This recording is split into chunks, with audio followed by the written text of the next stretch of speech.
BRS के साबिक वुज़रा निरंजन रेड्डी और दयाकर राव ने कहा है कि तेलंगाना में किसानों को गैर यकीनी मुस्तकबिल का सामना है। उन्होंने कहा है कि कांग्रेस हुकूमत ने हनू उस फसल पर इमदादी कीमत फराहम नहीं की है। तेलंगाना भवन में मीडिया से बात करते हुए निरंजन रेड्डी ने निशानदेही की है कि हुकूमत ने मानसून से पहले की बारिश में खरीफ की सरगर्मियों के आगाज की हकीकत के बावजूद रैतू भरोसा स्कीम पर अमलावरी के तरीक़ेकार को खतयत नहीं दी है।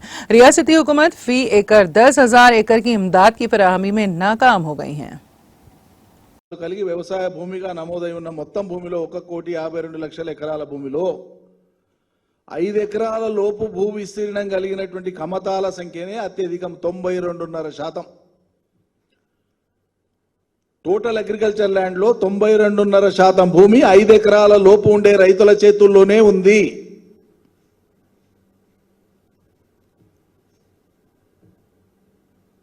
మిగతా 6.5-7% భూమి 5 నుంచి 10 ఎకరాల లోపు ఉండేటువంటి వాళ్ళ చేతిలో ఉంది. 25 ఎకరాలకు మించి భూగరిష్ట పరిమితికి లోబడి 54 ఎకరాలకు లోబడి ఈ రాష్ట్రంలో భూమి కలిగినటువంటి మొత్తం రైతుల సంఖ్య కేవలం 6,488 మాత్రమే. దమ్ముంటే ఈ ప్రభుత్వాన్ని కాదు ఇన్ని లక్షలు అన్ని వేలు రికార్డు పెట్టమనండి, బయట పెట్టమనండి, చూపించమనండి. అంటే జరిగిన మేలును వక్రీకరించి చూపేటువంటి ఒక దుష్ట ప్రయత్నం ఇది. ఎస్, ఒక గ్రామం ఉంటే 2-3 వేల ఎకరాలు ఉంటే 5 ఎకరాల లోపు ఉండే వాళ్ళే మ్యాక్సిమం ఉంటారు. 7, 8, 9, 10 ఎకరాలు ఉన్నోళ్ళు కొద్ది మంది ఉంటారు, డజన్ మంది, 2 డజన్ల మంది. 30-40 ఎకరాలు ఉండేటువంటి రైతులు ఒకరో ఇద్దరో ఉంటే ఉండవచ్చు, ఒక ఊర్లో ఉండరు కూడా ఉండరు. సహజంగానే 30-40 ఎకరాలు వచ్చినటువంటి రైతును చూసి అక్కడ ఉండేటువంటి ఎకరా, 2 ఎకరాలు, 3 ఎకరాలు, 4 ఎకరాలు ఉండేటువంటి రైతు నాకు ఇంతే వచ్చింది, నాకు ఎక్కువ వచ్చింది అని ఒక ఉదాహరణకు చూపించే అవకాశం ఉంది. కానీ మెజారిటీ ఎవరున్నారు, ఎక్కువ ఎవరున్నారు? ఇంకొకటి, దీని మీద చాలా చర్చ జరిగిందండి గతంలో.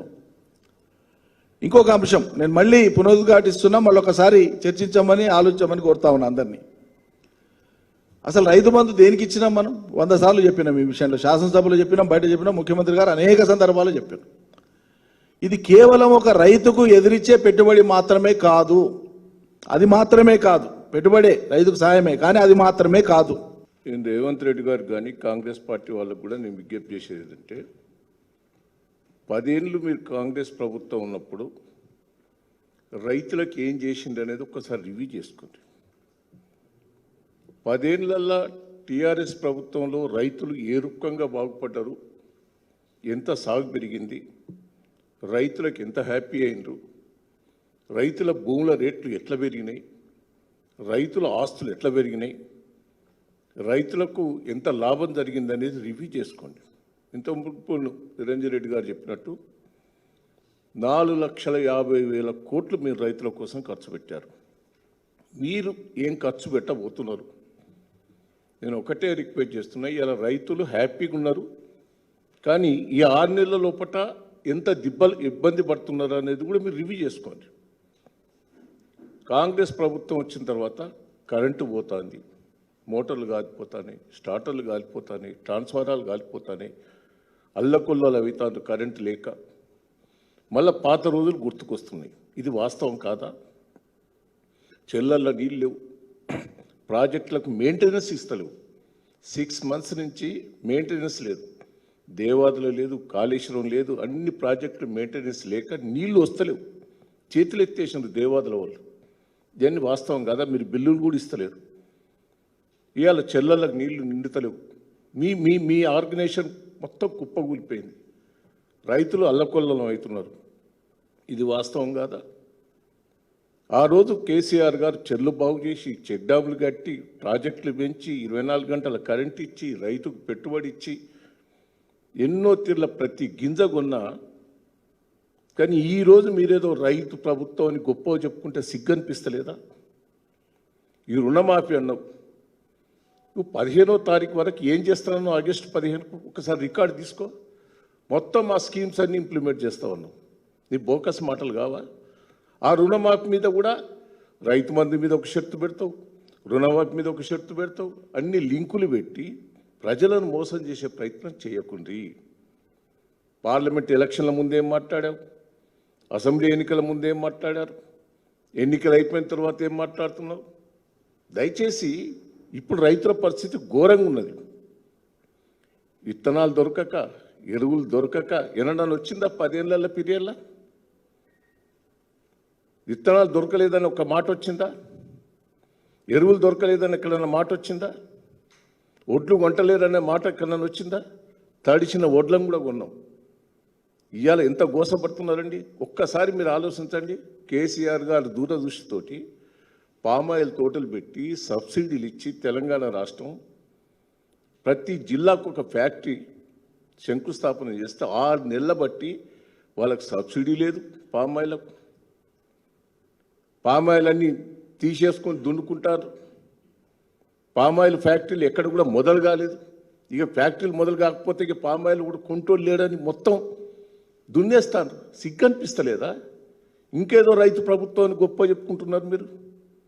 దయచేసి నేను ఒక్కటే రిక్వెస్ట్ చేస్తున్నా, ఇప్పటికైనా ఏదో మీ 6 months లోపటే మిమ్మల్ని అనాలని కాదు, మీ మాటలను చూసిన తర్వాత మేము అనవలసి వస్తుంది. ఇప్పటికైనా మీరు రైతులకు వ్యతిరేకంగా మీరు పనిచేస్తున్నారు, రైతులు ఇబ్బంది పడుతున్నారు. నిరంజన్ రెడ్డి గారు పూర్తి లెక్కలతోటి ఆధారాలతో చెప్పారు. ఒకసారి రివ్యూ చేసుకోండి. మీరు మోసం చేసే ప్రయత్నం చేయకుండా రైతుకు పెట్టుబడి అందలే. సిగ్గు అనిపిస్తలేదా మీకు? టకా పడేది. 10 ఏళ్ళు రైతు బంధు ఇచ్చాడు. దయచేసి రైతులకు ఎక్కడ చిన్న ఇబ్బంది జరగలే. రైతులు గోసపల్లె అన్ని రైతులు ఇప్పుడు విత్తనాలు దొరకక, ఎరువులు దొరకక, నీళ్లు దొరకక, కరెంటు దొరకక, పెట్టుబడి దొరకక ఎంత అవస్థ పడుతున్నారు. పాత రోజులు వస్తానే గుర్తుకు. నేను రేవంత్ రెడ్డి గారిని అడుగుతా, కాంగ్రెస్ ప్రభుత్వంలో మాతో నువ్వు ధర్నా చేయలే? ఇక్కడ ఇదే ప్రెస్ మీడియా వాళ్ళు విత్తనాల కోసం ధర్నా చేసినావు, ఒడ్లు గుంటలేరని ధర్నా చేసినావు, నీళ్లు లేక వెళ్ళిపోయినావు, కరెంటు మోటార్లు కాలిపోతానే, స్టార్టర్లు కాలిపోతానే ధర్నా చేసినావు. అవి కాంగ్రెస్ ప్రభుత్వం రోజులు మళ్ళీ వచ్చినాయి. అవి రాకుండా చూడమని మేము రిక్వెస్ట్ చేస్తున్నాం.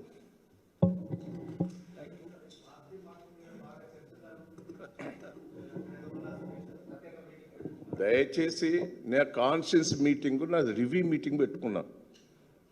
పార్లమెంట్ కాన్స్టిట్యున్సీ, పార్లమెంట్ ఎన్నికల లోపట, ఎమ్మెల్సీ ఎన్నికల లోపట రివ్యూ మీటింగ్ పెట్టుకొని ఏ మండలం ఏదొచ్చింది, ఏ ఊరు ఎట్లొచ్చింది, ఎవరెవరు పనిచేసిందని రివ్యూ మీటింగ్ పెట్టుకొని ఆ తప్పుడు ప్రచారాన్ని ఖండించిన కూడా.